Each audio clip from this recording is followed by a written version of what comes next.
Je suis avec Pauline Gacon, directrice de la maison populaire à Montreuil. Alors la maison pop, on dit beaucoup à Montreuil. Et donc elle va nous en parler, elle va nous parler de l'histoire de la maison pop et puis l'actualité d'aujourd'hui, de ce qui s'y passe. Bonjour Pauline Gacon. Bonjour Franck. Alors, dites-nous tout. Donc vous êtes directrice de la maison pop. Oui. Et la maison populaire à Montreuil. Et donc, l'histoire, depuis quand ça existe, cette maison pop ? Alors, l'histoire de la maison pop est longue et riche et assez belle. En fait, elle a été construite et imaginée à Montreuil à un moment où ce quartier, à côté le quartier Paul Signac n'existait pas encore. Il y avait plutôt des champs autour. Et elle date de 1966, donc vraiment dans la mouvance de 68, même précurseur là-dessus, et issue de l'éducation populaire. Et c'est une maison qui a été construite par ses habitants, par les habitants de la maison populaire. C'est depuis le démarrage de cette maison une association. Et une association qui a grandi et muté avec la ville de Montreuil et ses transformations. Elle a commencé avec une centaine d'adhérents et adhérentes. C'était une maison dédiée aux pratiques amateurs et au savoir, à la pratique des savoirs et comment justement l'apprentissage des savoirs, toutes disciplines confondues, peut être transmise selon des valeurs propres à l'éducation populaire. Et puis de centaine en centaine, on est arrivé à maintenant une grande communauté d'adhérents et adhérentes de la maison populaire, puisqu'on est à peu près 2500-2600 adhérents chaque année. Donc le projet a muté, le bâtiment aussi s'est agrandi. Vous avez 7 petits bâtiments, des cours, des jardins et un grand bâtiment. Et puis une entrée unique, et cette entrée unique est une entrée par la création. Donc on rentre par la création pour après aller vers une pratique, puisque le hall d'entrée de la maison populaire est un centre d'art contemporain et on y développe des résidences de commissaires d'exposition, donc l'équivalent des metteurs en scène ou chorégraphes pour les expositions, pour les arts visuels. Donc dès qu'on rentre, on a accès à l'art. Exactement. On y rentre et on y sort aussi par l'art. Et entre-temps, vous avez pu faire un atelier de céramique, apprendre le ukulélé, participer à un cours de Zumba ou encore faire de la bidouille numérique. Ah, la bidouille numérique. Justement, on va en parler un petit peu après de toutes ces activités. Donc aujourd'hui, il y a des bénévoles et des salariés dans la maison pop. Ouais. Vous pouvez nous dire combien exactement ? Oui, alors les bénévoles sont assez nombreux puisque la maison populaire donc est une association, fonctionne avec une assemblée générale qui est composée de ses adhérents à partir de 16 ans, c'est aussi un principe de l'éducation populaire. Quand on nomme ces valeurs, à 16 ans, on peut voter à la maison populaire. Et on est adulte à partir de 13 ans. Donc on peut pratiquer dans des cours dits adultes dès qu'on a l'âge de 13 ans. Donc c'est aussi important d'avoir ces moments et ces ateliers où on est en intergénération et non pas uniquement avec des adolescents ou des enfants de son âge. Et donc, vous avez un conseil d'administration avec 24 adhérents qui sont aussi investis dans des commissions convivialité, commission communication, commission bâtiment, et donc qui œuvrent pour la maison populaire, pour avoir une plus belle maison, avoir des nouveaux événements qui organisent soit des sorties, c'est des moments forts et des moments où les gens se rencontrent, ce qui est notamment quelque chose de très important en ce moment, se rencontrer, et c'est un lieu de vie assez fort et un lieu de construction aussi de projets et de belles utopies. Et on a une toute nouvelle commission qui s'appelle la commission Jardin et AMAP, puisque pendant la fermeture, ces dernières années de la maison populaire, qui a souffert aussi des conséquences de la pandémie, un jardin dégusté a été créé par un des voisins qui est devenu bénévole quasiment à temps plein à la maison populaire. Et ensuite, on a des bénévoles qui se sont investis dans le nouveau projet qu'on mène là depuis octobre 2021, qui est le cycle des veilleurs. On va en parler tout à l'heure. Donc il y a quelques salariés. Oui, quelques, en effet, une centaine à peu près, puisque la maison populaire est composée donc d'une équipe de professeurs, donc ils sont 87 professeurs qui vont enseigner le yoga, la sophrologie, mais aussi la batterie, le piano, la formation musicale, le walking, qui est une danse issue du hip-hop des États-Unis des années 60. Et donc tous ces professeurs font partie de l'équipe de la Maison Populaire. Et puis une équipe aussi de permanents qui œuvrent à la communication, à la coordination de toutes ces belles activités et aussi de la partie programmation artistique, puisqu'on accueille, en plus des expositions et d'une programmation associée, des concerts, des nuits pop, des événements en lien avec le Pop Lab, qui est le laboratoire de fabrication numérique de la Maison Pop. Et puis, il faut bien sûr une administration en place et un accueil hors pair et une dimension aussi de gestion du bâtiment et technique, puisque tous nos espaces ne sont pas dédiés à un seul et même usage. Et donc, on a un régisseur technique qui arrive à faire de la magie dans ce lieu. Oui, parce qu'il faut passer d'une pratique à une autre plusieurs fois dans la journée, des fois. Voilà, tout à fait. Par exemple, notre salle de concert, les salles de concert le vendredi soir, mais le mardi soir, elle va dédiée au cours de flamenco.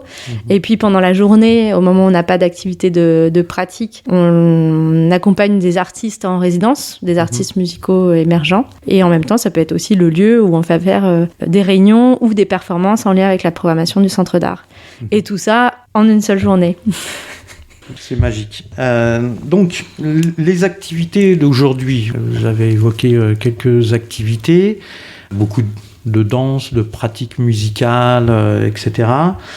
Quelles sont les activités qui sont les plus pratiquées C'est une question difficile que vous me posez. Celle où il y a le plus de personnes qui viennent. Ouais, et le plus d'engouement. Alors, on a une particularité à la Maison Pop, c'est qu'on a été dédié aux arts numériques très vite. Et notamment au moment, la première exposition, le premier projet qui a été dédié à Internet, notamment, date de 1987. Ah oui, quand même. Alors, voilà, quand même. Donc, sur notamment l'accompagnement aux pratiques informatiques, l'accompagnement à l'usage d'Internet, qu'est-ce que c'est Internet? Donc, ces échanges de savoir, mais aussi de transmission pour savoir-faire, c'est quelque chose qu'on mène depuis très longtemps. Donc le Fab Lab est né aussi de toute cette histoire-là, chargée de la culture numérique. Et en même temps, il y a un travail aussi qui est très en regard avec le développement du Centre d'art contemporain, qui sont les pratiques tournées vers les arts plastiques et les arts visuels.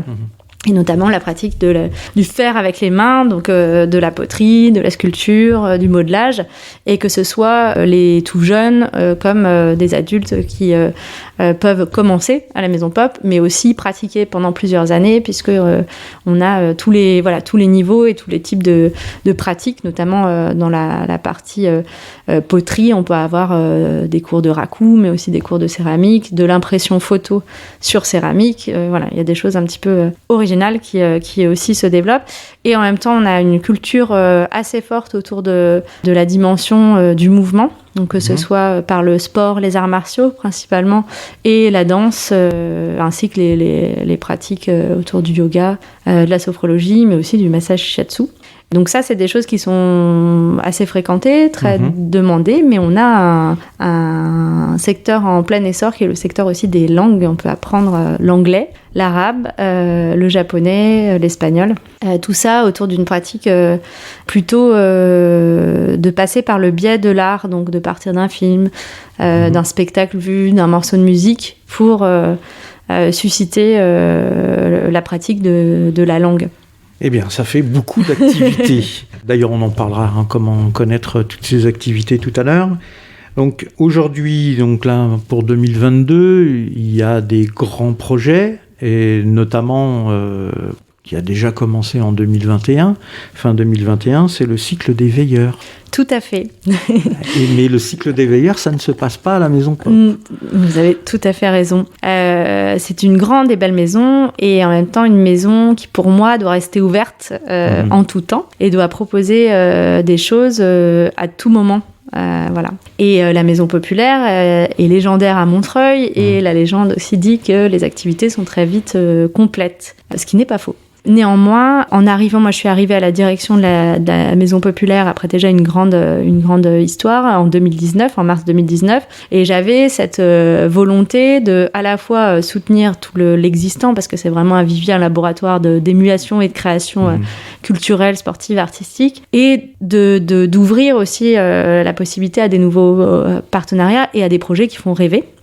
Et le cycle des veilleurs, c'est quelque chose que je porte depuis assez longtemps, avant de venir même ici avec la chorégraphe Joanne Layton, qui est en fait une chorégraphe qui aborde la danse et la pratique du mouvement par le prisme que tout peut être danse, et la danse est connectée avec les éléments, avec les gens, et ne doit pas être dédiée uniquement au plateau de danse, dans une salle de spectacle ou dans un studio de danse où on pratique.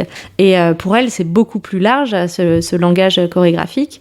Et donc, on a imaginé, on a un projet qui s'appelle le cycle des veilleurs, qui permet à des personnes, chaque matin et chaque soir, de veiller au moment du lever du soleil et au moment du coucher du soleil. On ne peut veiller qu'une fois. Alors, on veille où? À quel endroit? Alors, on veille entre Montreuil et Bagnolet, à la frontière, dans ce très sauvage et joli parc qui est le parc Jean Moulin-les-Guilans, qui, en fait, amène à surplomber à la fois Montreuil, Bagnolet, mais aussi plus loin Romainville, Rosny-sous-Bois, Vincennes, Paris. On voit très très loin depuis ce parc. C'est un parc qui est complètement utilisé. Ça a été un des poumons et un des souffles pendant la période du confinement, où les habitants pouvaient du coup s'extraire de leur habitation pour pouvoir respirer un petit peu. Et surtout, c'est un lieu qui est pas... on n'a pas de lieu culturel. Et l'idée, c'était dans un geste d'hospitalité et en même temps de générosité, de se dire, on va imaginer une scène, un objet abri qui va être implanté sur la maison du parc. Donc c'est la maison du parc départemental Jean Moulin-les-Guilans, qui est du coup partenaire avec nous du projet, sur lequel on a construit un objet en verre et en bois. C'est Copeau et Cavalier, donc des Montreuillois, des constructeurs montreuillois qui ont réalisé ça, avec des jeunes compagnons. Donc ils ont formé des jeunes à la construction. Et c'est sur un point culminant. Et donc le veilleur ou la veilleuse a 1 heure dans cet espace-là qui est dédié. Et donc il amène ou elle amène son bagage, ses attentes, ce pourquoi elle veille. Et avant cette veille, il y a un atelier chorégraphique qui est donné par un danseur ou une danseuse 15 jours avant la veille, pour se dire quel est ce moment et dans quel état de corps je vais être, parce que veiller pendant 1 heure dans une forme d'endroit où on flotte, avec une horizon tout à fait dégagée, voilà, qu'est-ce qui se passe à ce moment-là? Donc c'est ça le point de départ des veilleurs. Ça doit être une belle expérience. C'est une belle expérience, il faut la faire. Du coup, tout le monde ne peut pas en profiter, parce que un ou une veilleuse le matin et le soir, ça dure jusqu'à quand? Alors, ça dure jusqu'au 2 octobre 2022, et donc 730 personnes pourront veiller. C'est un projet qui s'adresse à des personnes de 16 ans, à partir de 16 ans, donc comme à la Maison Pop on peut voter, on peut veiller aussi à partir de 16 ans, mais néanmoins si y a une très forte envie de la part de plus jeunes de le faire, on propose aussi des ateliers aux adolescents, et on va organiser une journée des enfants pour qu'ils puissent veiller sur un temps plus court, parce que 1 heure quand on est enfant c'est quand même long, donc ça sera le 1er juin, le mercredi 1er juin. Très bien, alors il faut noter, mercredi 1er juin 2022, voilà, pour les enfants qui veulent veiller sur l'Est parisien. C'est ça, exactement, sur tout l'Est parisien. En hauteur. Alors, quels sont les autres grands projets pour 2022 ? Alors, chaque année, on imagine de nouvelles aventures, et notamment des aventures qui s'inscrivent dans le Centre d'art contemporain de la Maison Populaire, puisqu'on fait aussi un peu école pour les commissaires d'exposition, dans le sens où ils ont 1 année de pages blanches à écrire, des choses à programmer, mais aussi des personnes à les rencontrer, des ateliers à imaginer. Et donc, cette année, j'ai imaginé avec la commissaire Elsa Vétier un cycle d'exposition qui s'appelle The Artificial Kid. Donc je l'avais invitée sur la question de la sécurité, la surveillance particulièrement des fois intériorisée, les éléments actuels, la question des contraintes aussi qu'on a là en ce moment, ne peuvent pas ne pas faire l'objet de questionnements auprès d'artistes. Et donc c'est une résidence curatoriale, donc une résidence de commissaire d'exposition qui s'ouvre le 25 janvier. à la Maison Pop, dans le centre d'art, qui s'appelle The Artificial Kid. Et The Artificial Kid, c'est un ouvrage qui a inspiré Elsa Vétier pour ce cycle-là, qui est un ouvrage de science-fiction d'anticipation, écrit par Bruce Sterling, qui parle d'un jeune garçon, Harry, qui décide de mettre toute sa vie en scène et d'être filmé non-stop. Et comment, en fait, le fait d'être filmé, d'être en représentation constante, va créer une forme de distanciation avec ce qu'il est réellement. Et donc, elle invite plusieurs artistes à imaginer 3 expositions. Donc, il y aura des créations, d'autres des œuvres qui existent déjà. Et en plus, elle l'invite à l'année Harry Lehr à Benjamina, qui va réaliser plusieurs ateliers autour des goûts musicaux et de la création d'un clip musical. Parce que, en fait, les arts visuels, c'est très large, ça inclut plein d'autres champs. Et donc, c'est une personne que vous allez croiser souvent dans Montreuil, puisqu'elle va aller à la rencontre notamment des plus jeunes et des adolescents pour partir de leur goût, leur questionnement et voir comment on peut imaginer une œuvre vidéo à partir de ça, et musicale. À partir de quand on va la voir dans Montreuil? Alors, Harry Lehr va commencer et lancer le projet le 27 janvier ici à la Maison Pop. Ça s'appelle le Mur du Son. Et donc, où il invite tous les jeunes qui le souhaitent, qui souhaitent participer à un projet de ce type. Donc, qu'on ait une appétence pour la musique, qu'on ait une pratique, qu'on n'en ait pas du tout, mais qu'on adore écouter certains morceaux, ou alors qu'on ait une curiosité plutôt pour l'image, la vidéo, que ce soit du côté d'être devant ou derrière la caméra. C'est un artiste qui est dans la deuxième phase de sa vingtaine, qui a déjà réalisé beaucoup d'œuvres, qui a été invité dans plusieurs galeries et là qui sera invité aussi dans un centre d'art à Bordeaux. Donc on a beaucoup de chance de l'accueillir avec nous. Et donc le 27 janvier à 19h, le lancement se fera ici à la Maison Pop et après il y aura plusieurs temps forts à l'extérieur. Et donc cette caméra, on va la voir un peu partout.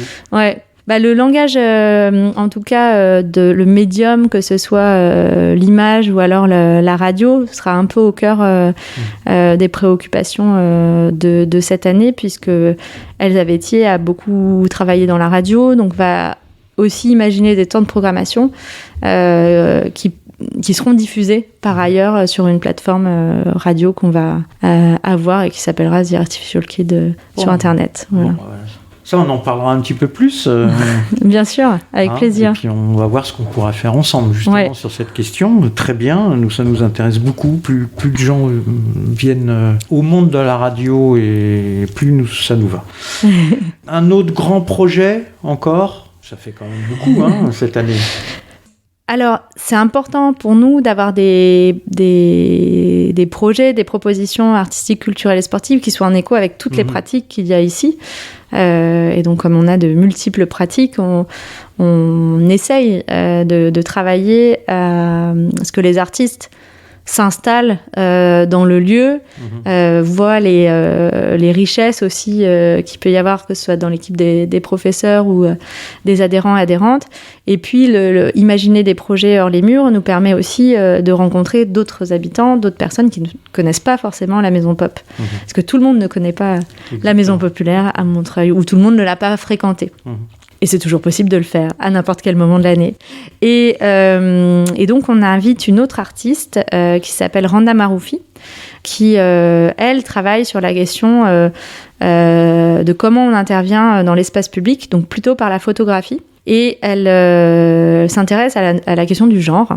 Et notamment, elle a rencontré une classe lors d'une précédente exposition et elle a vu une quarantaine de garçons arriver. Elle s'est dit, mais c'est une sortie où on n'a choisi que les garçons. Alors qu'en fait, non, c'était une venue de jeunes qui venaient d'un lycée professionnel. Donc un lycée où on enseigne la mécanique, la carrosserie et la peinture.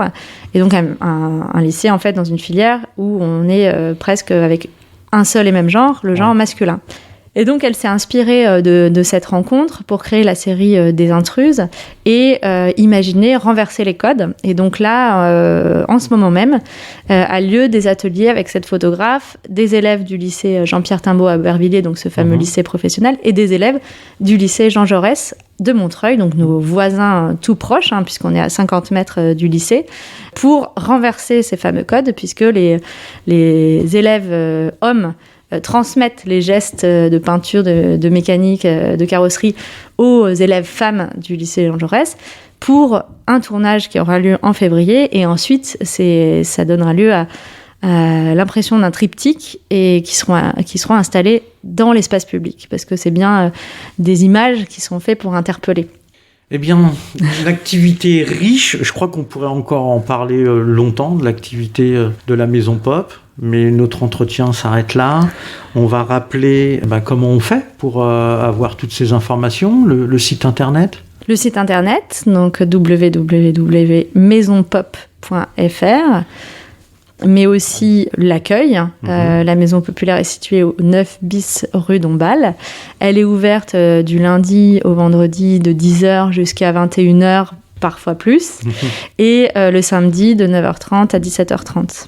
Voilà, il y a une page Facebook. Il y a une page Facebook. On est également sur Instagram et sur TikTok de temps en temps. Voilà. Bon, tous ceux qui nous écoutent maintenant savent comment venir à la Maison Pop et comment voir l'ensemble de l'agenda de l'année 2022. Eh bien, merci Pauline Gacon. Merci Franck. À bientôt. À bientôt. Au revoir. Au revoir.